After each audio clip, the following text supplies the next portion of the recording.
God designed life that man will be able to relate effectively in every sphere of life positively, all right? To be able to cause change. Because at the end of the day, if your life only matters in the spiritual side, there will be little or nothing you can do when it comes to transforming men, impacting lives in the social sphere. That soul prosperity is the most important thing that any man can do for himself. So we must always come to that point where we believe that it is number one. All right. So, but God also intends that in as much as you are prospering in your soul, you prosper in every other thing. So it is a detrimental position for any man to be in which you are prospering in your soul and not prospering in every other sphere of life. Because if one aspect of your life is suffering at the expense of the other, you have not truly found balance. One of the first things that God does to a man is that he changes the man first and gives the man the ability to change others or to change his environment.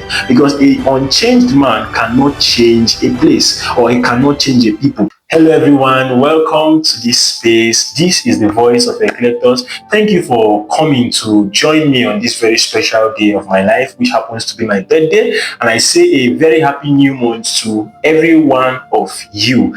Yes, and so we have a very great subject matter before us this time, or this point in time, which I tag finding balance in life. So over time, I've realized that one of the struggles of every young man, I'm telling you, I'm saying this because it's been a struggle for me also, until God granted me the grace to find solution, not just but by watching or listening to people who have given me direction over time in life. And so I intend to impact or give this knowledge back. In fact, one of the best things you can give back is not actually money, it's not food. Yes, those things are good, but those things, if given without a good or a proper knowledge on how to find balance, on how to become someone of usefulness, it will be to let's say it will be more of a waste. All right, so what I'll be doing here is to give practical, is to give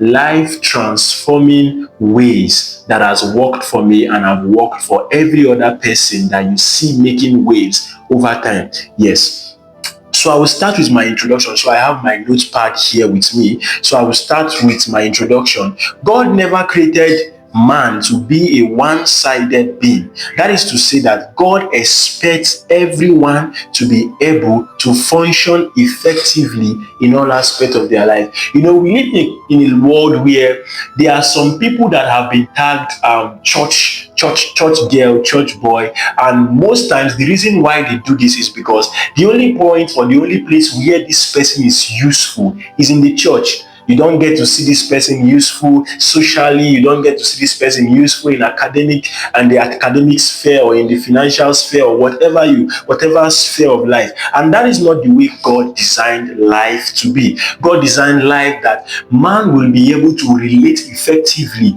in every sphere of life positively, all right? To be able to cause change. Because at the end of the day, if your life only matters in the spiritual side, there will be little or nothing you can do when it comes to transforming men, impacting lives in the social sphere or in every other sphere of life. Are you with me now? Yes. So now, many Christians struggle genuinely in an aspect of their life, not because they don't want to make progress, but because they haven't found balance. See, until you find balance in life, you will keep struggling. Yes, you will keep struggling until you find that balance. God created man that man should be a balanced being. That is to say that at every point in time, you are able to relate with every sphere of life with the necessary balance, because when you do this one too much, it will affect the other. All right. So the book of 3 John chapter 1 verse 2, Apostle John was writing, and he says, I write to you hoping that that even as your soul prospers, so also you prosper in all things. So you see that God is not concerned just with the prosperity of the soul of a man. Of course, you must know that the soul prosperity is the most important thing that any man can do for himself. So we must always come to that point where we believe that it is number one. All right. So, but God also intent that in as much as you are prospering in your soul, you prosper in every other things. So it is a detrimental position for any man to be in which you are prospering in your soul and not prospering in every other sphere of life. Are you still with me now? Yes. So the moment a man's life is not balanced, we can then say he or she is not living the perfect life God wants for them. Yes. So the moment where your spiritual life is okay, but your social life is struggling. Now, when I say social life, I don't mean partying. I don't mean clubbing. No, that's not what I'm saying. If that's what you are thinking, that means you have a problem that you need to work on. All right. What I'm saying is that your relationship with people. So God expects that in as much as you are burning a fire for Him, you have a good relationship with people. You have time for your studies. You have time to engage in other activities that matters in life. Because if one aspect of your life is suffering at the expense of the other, you have not truly found balance. Yes, you have not truly found balance. So quickly, what is balance? Because if you are coming to a point where you want to talk about a matter, you need to understand that defining that particular matter is of great importance, because when we don't know the real definition of something, we will assume it to be something else. All right. So balance is the ability to give the right amount of attention, time, energy, and priority to different areas of life without allowing one area to harm others. You see that it says attention, time, energy, and priority without allowing one to suffer. It means that God expects that at every point in time you have given your priority to things, and those things don't allow or doesn't make one other thing to suffer. It means that your spiritual life should not make your academic life suffer. Your spiritual life should not make your life in the workplace suffer, and your life in the workplace should not make your spiritual life suffer. You know, many people, we have found a way of saying that most times it's the spiritual life that makes the academic life, the workplace life to suffer. Sometimes, in fact, many times it's the work life and it's the academic life that makes the spiritual life to suffer, because we've not learned how to find our way of making balance. And that is what I will be doing by the grace of God. And this is to say that I am not perfect. I'm not trying to talk to you as somebody who is perfect. No, I'm speaking or bringing this subject matter before you as someone who believes that together we can grow, together we can build something better, together we can make our lives better. Because until our lives become better, our society cannot be better. In fact, one of the first things that God does to a man is that He changes the man first and gives the man the ability to change others or to change his environment. Because an unchanged man cannot change a place, or he cannot change a people. All right. So now, this automatically means that if an area of your life is harming the other, like our definition says, then you have not learned the way of balance. Now, I want to talk about something very, very important before we proceed to giving the areas or the things you need to do to find balance in life. And that very important factor I want to talk about is time. Time. You see, many people don't understand that time is very, very important. Time is very important. Now, time is the unit of life. Time is the unit of life. That is to say that I cannot tell you how to spend your life, but I can tell you, or I can control how your life is spent by taking hold of your time. It means that sometimes I cannot come and advise you immediately and say, Abigail, or this, or call your name and say, you now, I want you to stop going to church. I want you to stop going to class. I want you to start doing things that don't matter.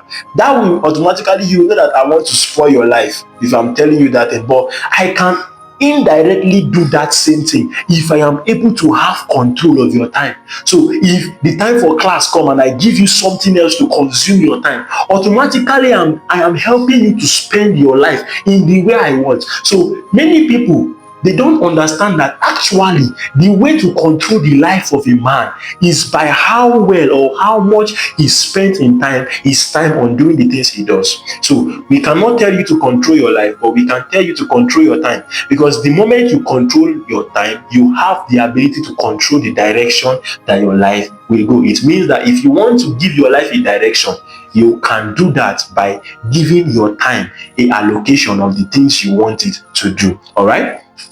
Now, in case you don't know, the devil, one of the ways the devil can make a man useless is by what? Getting hold of his or her time. See, the devil don't need to appear to you with charcoal on his face. If he is able to give you something that will take away your time being used for good things, if he's able to take that time, you see that time, if he's able to use it, if he's able to give you another work that they did not send you, if he's able to give it to you, automatically he has been able to do one or two damages to your life.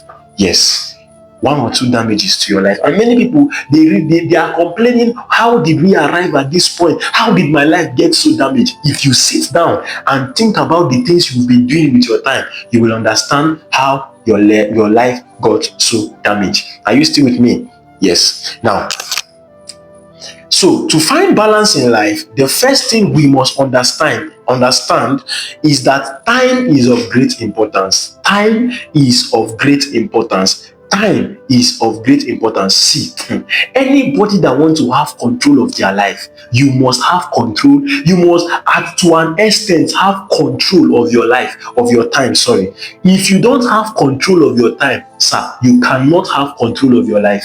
Your life will only carry you where the wind go. I will go where the wind goes. So it's only where the wind goes, your life will go. If the wind say go left, your life will go left. If it says go right, it will go, because you've not learned how to control your time. So time is the measurable unit of life. This means that how we spend our time is how we spend our lives. And I've explained that. I can automatically know how you are spending your life just by knowing how you are using your time. So I don't need you to come and sit down and begin to write for me a full note on, oh, this is what, but if I pay attention to your life and see what you use your time to do, sir, I can tell you what you are doing with your life. So we don't need to come and begin to in your closet by me. See, oh God, we help us. No wonder the psalmist prayed a short prayer. He says in Psalms 90 verse 12, saying, teach us how to number our days, that we may apply our heart unto wisdom. It means that a man that lacks understanding of time automatically will live like a fool. Will live like a fool. So you can tell if a man understands time. If a man understands time by the way he lives. Yes, I can tell if you have come to an understanding of time by the way you live your life. Yes, by the way you live your life. Now, I will be sharing practical ways to us on how to find balance in life. I'll be sharing practical ways. I have like 6 points here, and I'll be trying as much as possible in the next few minutes to go over them as God will help us. Amen? Yeah. So, where is this? Yeah. So number one is depend on God's grace. Depend on God's grace. Yes, the first principle is recognizing that God's grace is sufficient. The first principle is recognizing that God's grace is sufficient. Philippians 2 verse 13 says that it admonishes and tells us that God works in us to will and to do every good work. It means that the ability to will, the ability to do, it belongs to God. Yes. So you need to come to that point where you acknowledge that God is the first. So you must depend on God's grace, because the scriptures tells us that any man that depends in the arm of flesh will fail. Yes, even God says that it is not by power, neither by might, but it is by my spirit, saith the Lord. All right. So every other principle that is not built on this solid foundational principle is being built on sand. Yes. See, I know you are expecting me to begin to tell you, oh, you must wake up by this time. No, no, no. I'm telling you that the first day, the first thing to build on, the chief cornerstone of your building to finding balance in life is that you must find rest in the grace of God. Yes, before you begin to walk, you must first of all sit on this basic knowledge that it is Christ in me that is able to will and to do. Yes, we must understand that balance in life is not achieved merely by human effort, but by divine help. But by divine help. So number two, I'm rushing now. It says number two is define your objective. Define your objective. And what is an objective? An objective is simply a clear target or goal you are aiming at. Simple. It's a clear target or goal you are aiming at. For many nursing students, or because I graduated, I'm a registered nurse. So in nursing, there is what we call a nursing care plan. And in a nursing care plan, it's a systematic way of caring for a patient, because we believe in the nursing profession that though a patient or two patients may have the same diagnosis, but their manifestations, or what we call signs and symptoms, will be different or will be different. So we don't treat patient A and patient B as same, even if patient A and B is suffering from malaria. Are you with me now? So it means that when we begin to give this care plan to our patient, one thing we consider is objective. Is the objective behind our care, what we intend to achieve in caring for this patient, all right, is our objective. So it is our objective that will now determine our activities. It will determine our intervention. All right. So any objective or any activity that doesn't follow suit with the objective is a waste of time, because it won't get you on where you want to get when you begin to evaluate. So that's just to explain what objective is. So one clear reason I've realized people often are often overwhelmed with activities is because they never clearly define what they want. Yes, they never clearly define what they want. Because if you don't clearly define what you want, you will not be able to know what is priority to you. Yes. So for instance, using as a case study, somebody that is in a school or in a university and you know that your basic or number one objective will be to become what you want to become. Maybe you are studying nursing, studying law, then automatically number one objective will be to what? Become a lawyer. Then number two objective, yes, you ought to be serious with God. And so your objective will be what? To know God and to reveal God. So that will be number two. And you may have other objectives, so you slot them in. So automatically these things will become priority to you. So until you have found your objective, nothing is priority to you. Yes. Philippians 3 verse 14, Apostle Paul made us to realize that to all his labors, there was a price that he was looking at.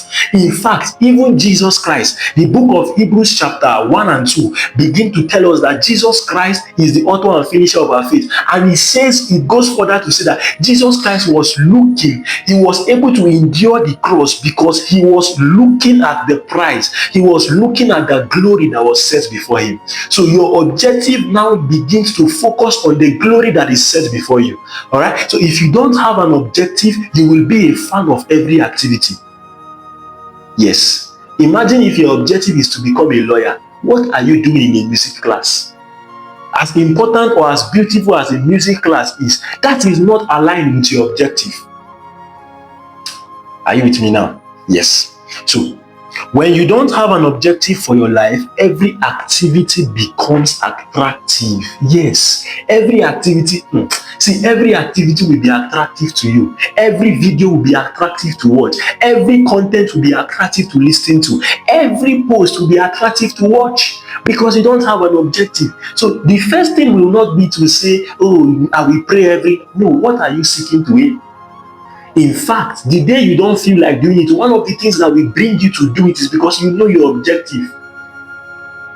Yes. In fact, one of the nursing procedures I don't really like is tepid sponging. Yes. But when you realize that tepid sponging is an intervention to bring your patient back to a normal temperature, in as much as it is stressful, you have to do it, because it is necessary to meet with your objective. So if you don't know your objective, you won't even know the activity to carry out. Yes. So in a man's life, it is supposed to follow this order, that you schedule your schedule according to your priority, or when you are creating schedules, you do it according to what is priority to me. But when your objective is not defined, every activity will make it to your schedule. Every activity will make it to your daily schedule. And when every activity makes it there, you will intentionally or unintentionally have zero results, zero productivity level. So maybe the reason you are not productive is not because you are not doing anything, but it's because you have not learned to sieve out the right things and the wrong things. In fact, let me tell you, not every good thing will become right for you the moment you choose your objective. Yes, as a lawyer, I don't know why I'm using law, but as a lawyer, music class is good, but it's not right. Because at the end of the day, when you graduate, music class will not give you an A in your law degree. Are you with me now? Yes. Yeah. So until you define your objective, you cannot accurately define your activities. Oh, time is a burden. Time is a burden. Until you define your objectives, you cannot accurately define your activities. Number 3, discover what works for you. I'm rushing now. Discover what works for you. One major mistake I have watched many people make is that they build their life around someone else's routine. Yes. See, that you follow somebody does not mean that you will do exactly what that person is doing, or you will do things exactly the way the person is doing. So let me use that word, exactly the way, not what. So let's use way. So because I wake up by 12 a.m. in the morning, doesn't mean you will wake up because you are following me. Yes, it's a good discipline, but will it work for you? So even when you know your objective, you need to find out what works for me. Back then when I was still in school, I wasn't a midnight, I wasn't a all night, this thing we call tea daybreak. It's good, but it's not for me. I understood that thing, that bro, Ebuka, this thing will not work for you. And I withdrew from it from the beginning. Many people who did that thing, they just go there to sleep. They don't understand that this thing is good, but it won't work for me. So you have to find out what works for you. That it works for Kunle does not mean it will work for Esther. Yes. Are you an early morning person or you are a late night person? So when you find out what works for you, now begin to fix your activities that will help you to reaching your goals.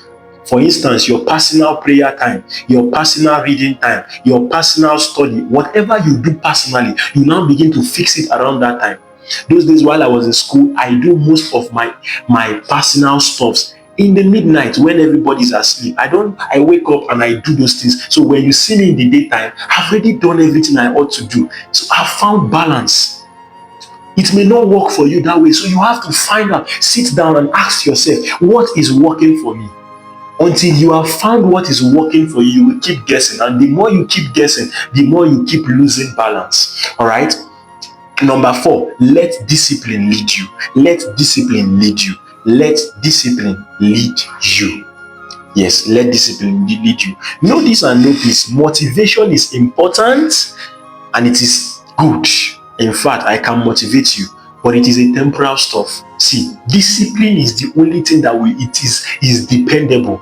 The day you don't feel motivated, it is discipline that will keep you. Yes. So, in fact, what will protect your objective is discipline. What will help you to achieve your objective is discipline. Yes. The truth is that life was not designed to be lived based on feelings. I see many people that when you ask them, why did you not come to class today? They say, I felt like not coming. Sir, you are feeling like Jesus. If your parents felt like not paying your school fees, obviously they will feel like, because the country is hard.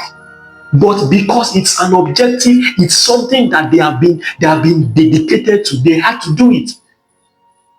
Yes. Yes. You don't do things based on feelings. So the day you feel like not waking up, don't wake up. Amen. Are you with me now? So you don't do things because you feel like or you don't feel like. So because if you live on feelings, the day you don't feel like reading, the day you don't feel like praying, the day you don't feel like learning that skills or even going to class, you won't, because you don't feel like. Yes, the life of every man should be lived on his knowledge on what is right to do. Let your knowledge of what is right impose on your feelings, because some days your feelings may be correct, your feelings may be explainable, for want of word. Let me use that word. Your feelings may be explainable, but that you can explain it does not mean it is right. I can explain to you 1,000 reasons why I didn't come to class. Can't you see that rain fell? Rain fell, so I couldn't. I didn't feel like it is reasonable. But is it right? You just mixed the class and God save you. They did tests. That's 20 marks. Yes. So, what will protect your objectives, your routines, and your time is not feelings but discipline. See, there are days you will not feel like waking up to pray. I am telling you. Yes, I'm telling you. You know, you can be a spiritual person. There are days your flesh, your feelings will superimpose on you. You will feel like offing the alarm, but discipline will make you. See, it's not Holy Ghost that will raise you from your bed and carry you to start praying, sir.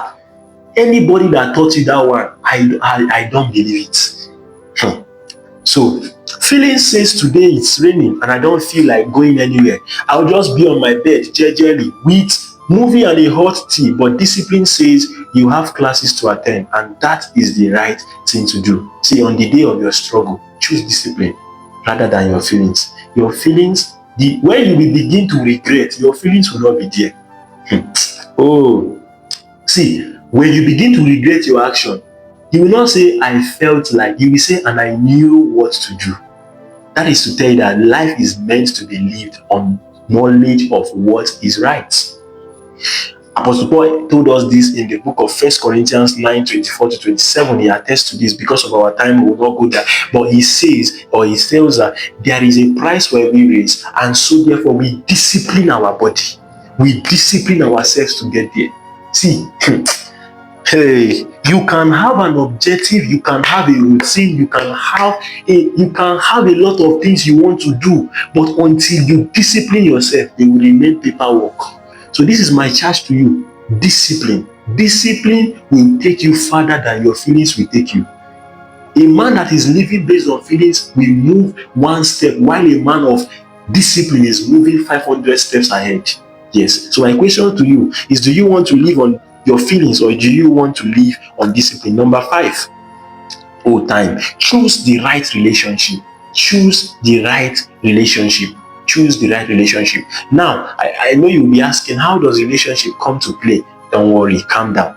Now, I want you to know that discipline, right association, and relationship are a way of protecting your objective from crashing. Yes, your objectives from crashing. This discipline and right relationship are a way of protecting your objective from crashing. Your environment influences your habit. Yes, your environment influences your habit. One of the things I learned from the book I read, Atomic Habits, in case if you are struggling with maintaining a habit, a good habit, and you are trying to destroy a bad habit, I will encourage you that you get the book Atomic Habits by James Clear. It will really bless you in no small way. Yes. So your environment influences your habit. That means that if you want to get good at something, then you must hang around people. You must hang around people who aim the same thing too. You must hang around people who aim the same thing too. You must hang around people who aim the same thing too. It is easier to build godly and productive habits when you surround yourself with people who are pursuing the same thing. Just imagine now that you intend, or you wanted to attend a church program, or you wanted to attend, let's go away a bit from church. You wanted to attend a seminar that will help you build your skill. Then you told your friend, how far bro, shey you no go like go for this thing? They will be teaching how to be good at content. They'll be teaching how to be good at designing or using the AI. And you'll be like, and that friend of yours say, Omo, see, on Saturday, me, I just want chill, Netflix and chill. You know now, Friday, Monday to Friday has been so stressful. You know, Saturday, we got chill because Monday, work will start again. Do you know that in a way that person has worked on your psychology, that it will only take the grace of God for you to be resilient enough to take that step and go, because somebody has given you another option. But you need people around your life that, oh, when you bring up the suggestion that there is a program coming up, there is a gathering that will help us, boom, that person will say, oh yeah, let's go.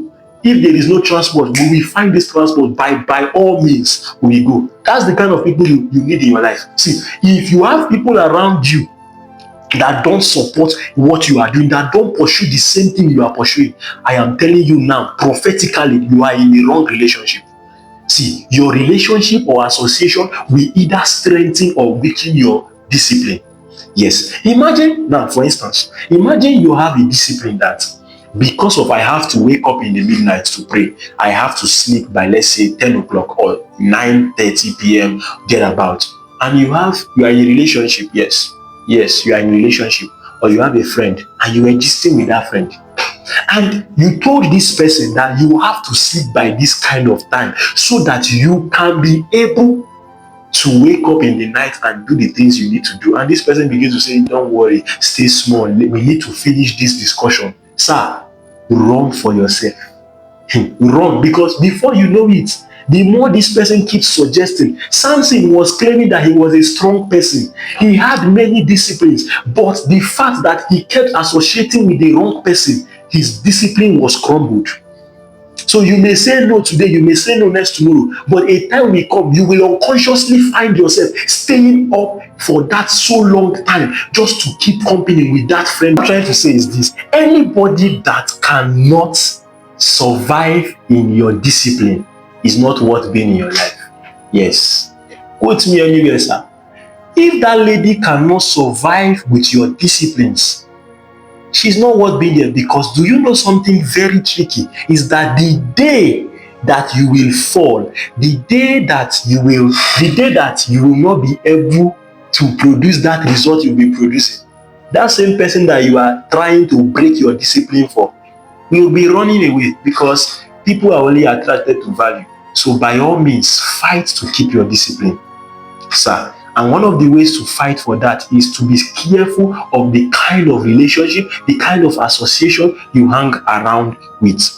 Yes, you hang around with. See, and now the sixth thing I'm saying, the sixth point on building balance in life is give yourself grace. Yes, give yourself grace.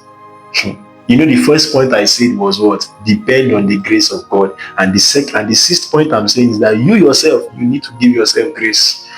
Yes, you need to give yourself grace. Yeah. Don't become too discouraged because of one bad day. Yes. James Clear will say in the book The Atomic Habits that, see, what makes you a failure is not falling one day. Is that when you fall, you remain there. That you are not able to meet with your prayer schedule, sir, stand up and pray. I don't know, there is this delusion that once you are not able, and this is not me encouraging missing your prayer time, but there is a bad delusion that says that once you are not able to pray that time, you cannot pray again. Why are you trying to keep God in a corner? Yes, so it's good to have a system that you pray every time, but now the day you miss it, and I'm not encouraging you to keep missing it, but the day you eventually miss it, see, when you keep doing it, your body will come to a point where you will finally agree with you that whether you like it or not, sir, you must pray. Are you with me? So, sir, see, whatever it takes, struggle. Don't struggle so hard to do something. I don't know why that point came to my heart. But what I'm trying to say is that you had a bad day does not mean that you are failing. But that you remain on the floor is what makes you a failure. All right? Is what makes you a failure. Missing one day is not failure. Rather, failure is when you refuse to get back up after missing one day, just like what I've said. Yeah. So please, and please, yes, it's good. But the day you are not able to keep up to that schedule, don't beat yourself so hard. Yes, call yourself together and say, bro, we are going to get better than this. And you move on. See, the world is moving so fast, it doesn't have time to listen to your excuses. So the moment you make a mistake, sir, rise up, rise up. Proverbs 24 verse 16 says that a godly man falls 7 times, but they will get up again. See, one of the things that life will do is that life will first of all test you to know if you believe in your objective. You that say you want to be a nurse, do you believe? Do you believe that you can be a nurse? So that is why you will test you. So there are some days you will not be intentional, but you will sleep and you will wake up. Even you will be shocked that your alarm did not wake you. Sir, rise up. If I'm not able to reach that point, I can meet up. See, if you keep feeling guilty about your missed time, see, you will not go far. So when you miss a schedule, okay, you missed it, but it's not right. But let's get up. We will do better. See, you don't allow anybody whine you. You are trying and you can do better, yes. But the moment you mix it, don't remain on the floor. Don't remain on the floor.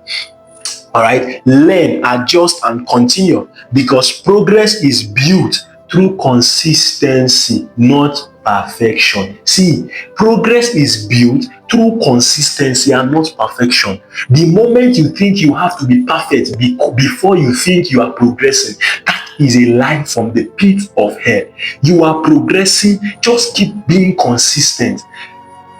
God is not looking for perfect people. He's looking for people who are intentional and saying, come what may, I will keep striving. Though I will fall today, but I know that the grace of God is sufficient for me and I will keep going. Go and ask any great man you see today doing exploit. If you have the opportunity to, they will tell you that there were days that they lie down to pray, sir, or they were kneeling to pray and they slept off till the next morning. Did they kill themselves? Amaka, what I'm trying to say is that rise up. You can start again. You can start again. Give yourself some grace. That you missed it today does not mean I feel to stay on this point to hammer it. That you failed to do it today doesn't mean you can't do it again. I'm shouting too much. Yes, I'm coming back. But you get the point. Yeah, I see God helping us. Now, the last point is what? Care for your whole person. Care for your whole person. See, balance includes caring for your whole body. Caring for your whole body. Eat well, rest well, and exercise well. Don't just pray well. The day you have the means to eat well, don't focus on one aspect of your life. See, one of the things that nursing profession has taught me is that there is what we call holistic care. Yes, you can be caring for yourself and yet not be doing it holistically. And God expects that every man gives himself a conscious attention holistically. So don't just care about your spiritual life. How's my financial life doing? How's my social life doing? My academic life doing? My physical life, my health life, how is it doing? Because at the end of these things of the day, these are the things that makes up a whole man. So you can be well spiritually and not be well emotionally. So you need to give conscious attention to every aspect of your life. Now I conclude to say this. See, you need to give yourself, after listening to this video, the fact that you stayed till this time means that you are interested in your growth.